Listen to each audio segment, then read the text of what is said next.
In today's 26 minutes Dakar, in the bikes, Desprez not at full speed. Is this strategy or a problem?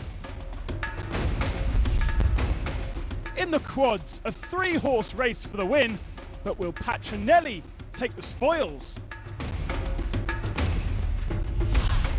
In the cars, the duel between Peder Hansel and Alatia continues. Who will win today? And in Dakar World, we meet Dakar newbie, but superstar Kurt Caselli.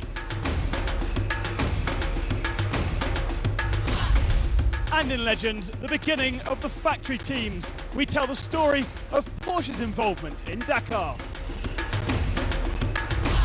All the news, all the action on this 26 minutes Dakar, Calamar to Salta. At the heart of the Dakar is a sense of adventure and landscape. And nothing is more spectacular than this, the Passage Cordillera at 4,800 meters over the Andes Mountains. Very nice. It's a route Darwin took in the voyage of the Beagle, and for riders and drivers this morning, something for all to savour as we now head to Argentina.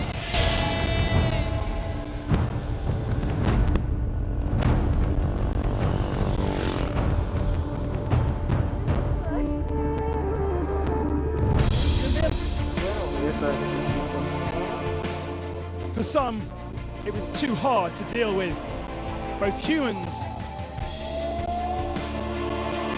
and vehicles struggling.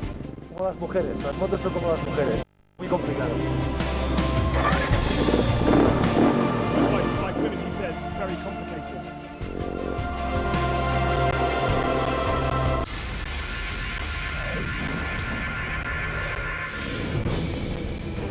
Previously in the bikes, the beautiful dunes caught some unaware. And having struggled with reliability, Juan Barreda pushed far too hard on stage 6 and had 2 huge accidents. Husqvarna's chance of victory surely almost gone. It's Yamaha who have control, Castor winning stage 5 and comfortably inside the top 5 with Olivier Pain. Yamaha's new signing leads the way. No stage wins yet, but the joy is noticeable. We're not in Santiago yet, but it's nice to know that I can take the place of Marc Comer. Cyril Desprez doesn't seem in control of the rally from the outside, but from within, he still does feel confident. It's like a tennis player. I was able to return all these shots, and I guess it's good for what's coming. And what is coming? The Andes. How will they show their hand in this titanic struggle?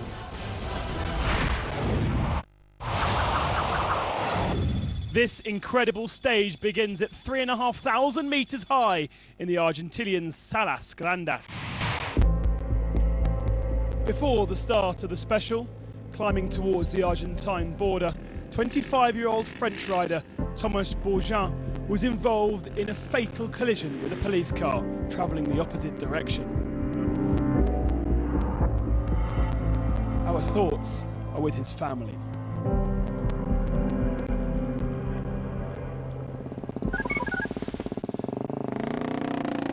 Chaleco Lopez would lead the stage, hoping the navigation wasn't too challenging. And behind him, Cyril Desprez's water carrier, Ruben Faria.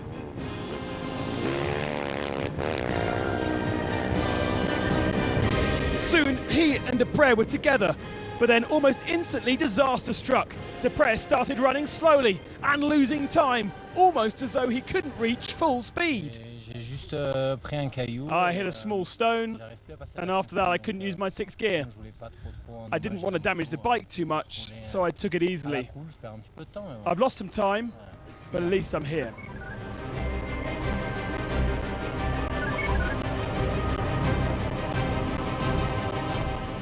With all that drama, it means he drops behind David Castor in the general standings once again.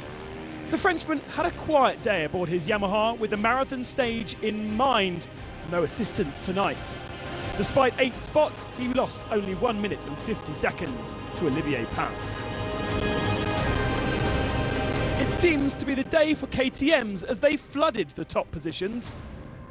Pole Kuba Progonski ended the day 7th and now lies 6th overall, just 20 minutes off the lead.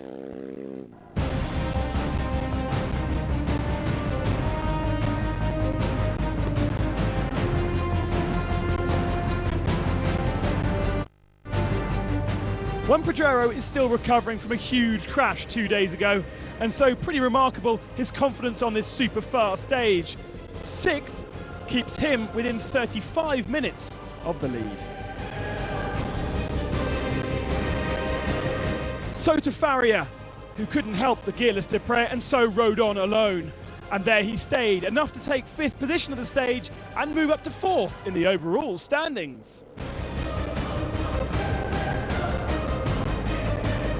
Yamaha Holland's Frans Verhoeven was once again doing a great job. Having lost close to an hour on day 4 with a loose fuel hose, he is way down the standings.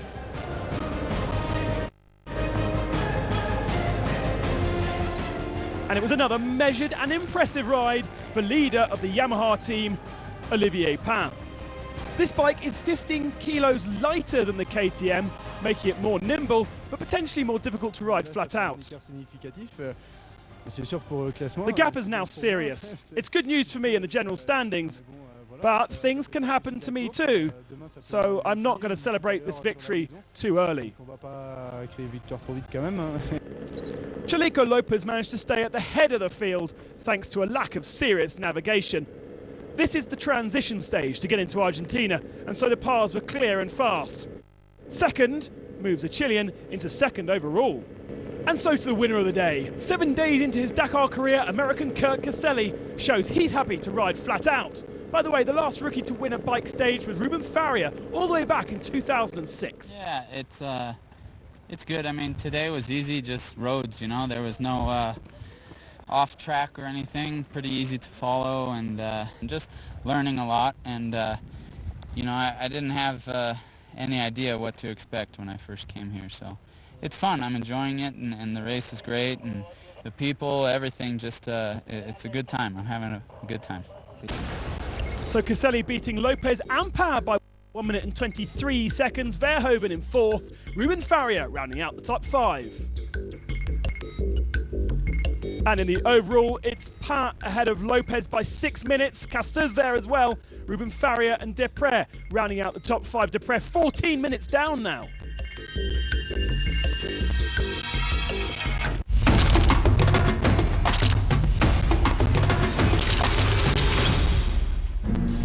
He wasn't set to do the Dakar this year, but with Mark Comer failing to recover from a shoulder injury, Kurt Caselli's time has come.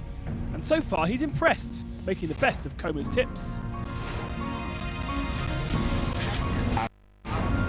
Just gonna try to put like different lines here, so I know at this mark, like I know there's a turn. Yeah. And I know there's. But either... this is the point where you are. Where is the K? Yeah. You know, this is the when is the you see the small. That's the point. This is the point. Then I need like, okay, I know it's coming. Yeah. And then I look down one more time and see right. Yeah. And waypoint. Yeah. But when you check the waypoint, then how you know the direction if you cannot read that? I think maybe I have to look again. You know, obviously I have the best teacher, Mark over here, who's been helping me a lot and just explaining, you know, different colors and how to really depict this so I can understand it a lot easier as I'm riding. A specialist of Baja races, second on the Baja 1000 in 2012, the 29-year-old American still has a lot to learn when it comes to navigation. The most important thing is just being safe and you know, understanding when you should be looking down and when you shouldn't. You know, as I'm riding, obviously I need to take a little more time than everybody else to check this and to read it and to try to understand it. So, you know, I try to find spots where I just can sit down for a second and there's nothing dangerous coming up, and I can actually look at this and make sure that I'm headed the right direction, and I know where I am with the road book and also with the GPS, and then I carry on with my riding. On less technical stages, he certainly has the speed, as shown in his first stage victory here today in Argentina. It was almost good that I had to start in the dunes, because it's a true test of really understanding where you are. I'm here to learn and finish, and I have the best team, the best teacher, and the best bike, so hopefully it should be easy.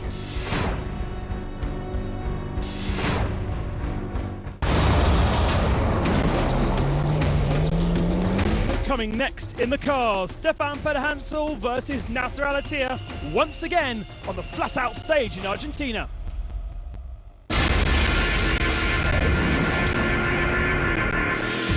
It was a magnificent day in the quads. The flat-out nature of the stage lent itself to a mighty close fight.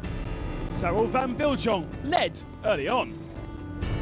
But having passed Caselli, Patronelli took the advantage at the midpoint of the stage. And throughout the 218 kilometers, there was nothing between the top three. Eventually, Sebastian Palmer from Chile managed his first Dakar win. Marcus Patronelli came in second spot and therefore stretched his hour advantage in the general standings.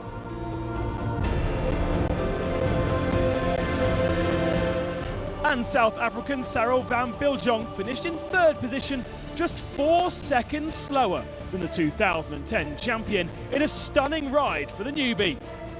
It was so close throughout the last 20 kilometres. Palmer was 1.5 minutes faster, however, than his rivals. For the overall, Chilean winner yesterday, Ignacio Caselli, didn't have the pace of the top three riders.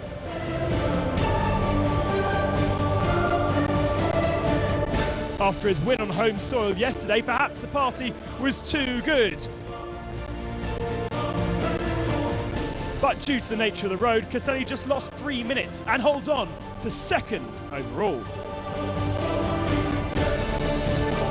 Fifth today and third overall, Rafael Sonic is slowly getting into the rhythm of the rally, but he's let the lead slip far too far away from him to really catch Patronelli.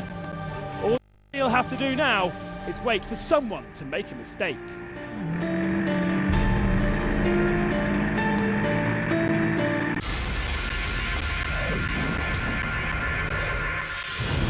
Previously in the cars, Stefan Pederhansel has only won a single stage, but now his comfortable lead is starting to shrink and the chasing pack begin to hunt.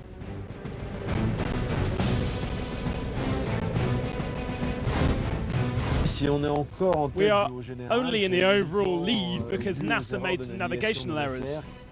We are not going to add extra pressure on our shoulders because he's closer in the overall. Not yet. Indeed, reliability has not been a problem for Nasser Al-Attiyah, and with the pace of the buggy, he should be in the lead. 1 bar. Indeed, now it's very much Qatar versus France. Between me and Peter, 1 minute 18 seconds. It will be a lot of pressure now for the Mini and for Peter Hansel. Spain, however, is out. Nani Roma buried his hopes in Chilean sands and spent 45 minutes digging himself out, whilst Carlos Sainz has finally called it a day. What will Argentina bring? The same stage for the cars as with the bikes, although the four-wheel machines will head to Salta.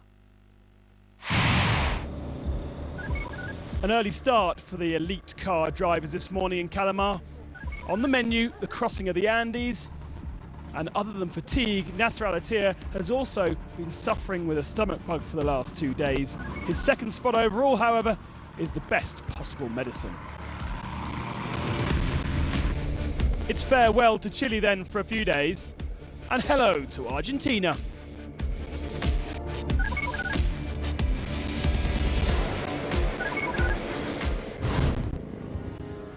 After crossing the border, every minute was precious to rest before the demanding special. The last few days have been really hard. I've suffered in the car for 2 days ago. My wrists hurt me again yesterday because I've sprained them. So I don't really get a lot of sleep. I'm not really in the best of shape, but it'll be okay.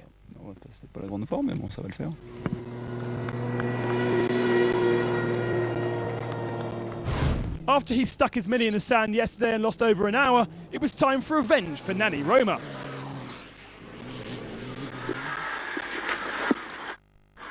Encore 500 mètres.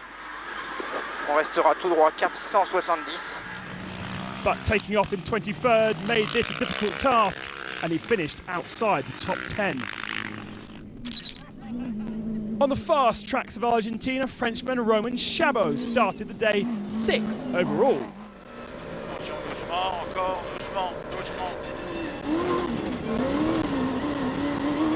But in his two-wheel drive SMG buggy, he lost an extra 7 minutes today, still managing a comfortable overall position. Orlando Terranova had a perfect day. Certainly motivated by the fact that he was back on home soil, he managed a great 4th spot in his aging BMW X3 CC.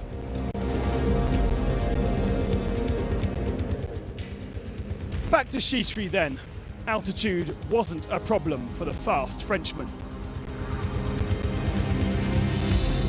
He had a blast in his SMG buggy, only just missing out on victory.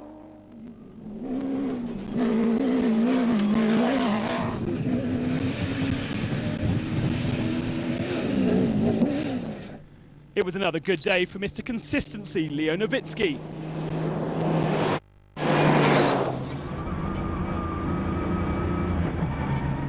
He lost 4 minutes today, but is still in the fight for a podium spot. So far, Nowitzki's main rival for 3rd position has been Giniel de Villiers. The South African had a trouble-free special, finishing in 5th position.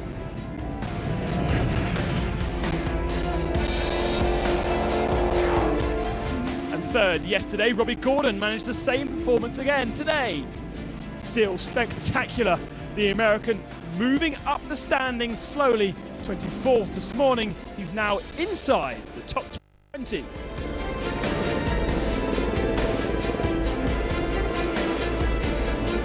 Despite that silly error.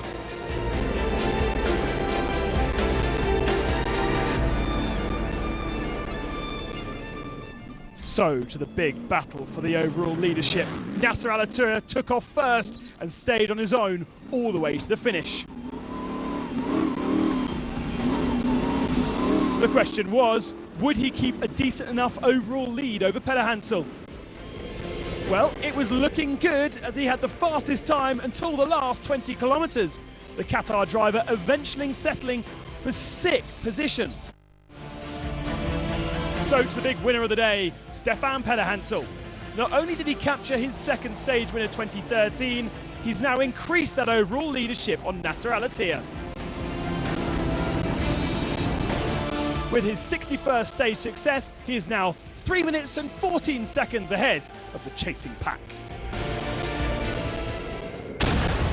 Confirmation then of the stage 7 results. Peder Hansel just 39 seconds ahead of Chitry, Gordon, Terranova, de Villiers in 5th.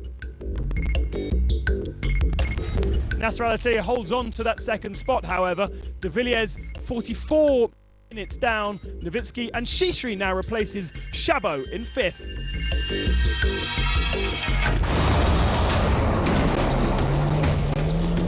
Coming next in the trucks, Gerard de Roy once again on his way, and he snatched stage victory this time.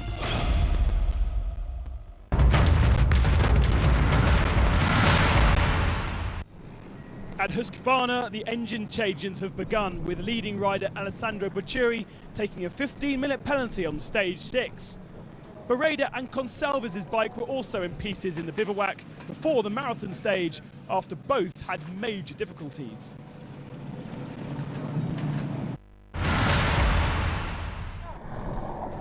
It hadn't been the best year for Dutch food importer Eric van Loon and the new engine regulations, really hurting the old Mitsubishi Lancers. But stage 6, it was all over for him. A big roll put him out.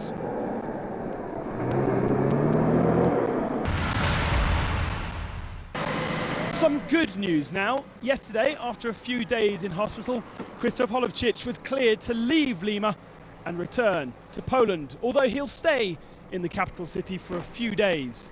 The likeable mini-man damaged his back on a jump in day 3. 2007 winner of the truck race, Hans Stacey, is officially out of the rally. After a somersault with his Iveco yesterday, there was too much damage for the Dutchman to continue, and so the De Roy clan is weakened. When I see the walk on the cage, you can say, yeah, that's enough.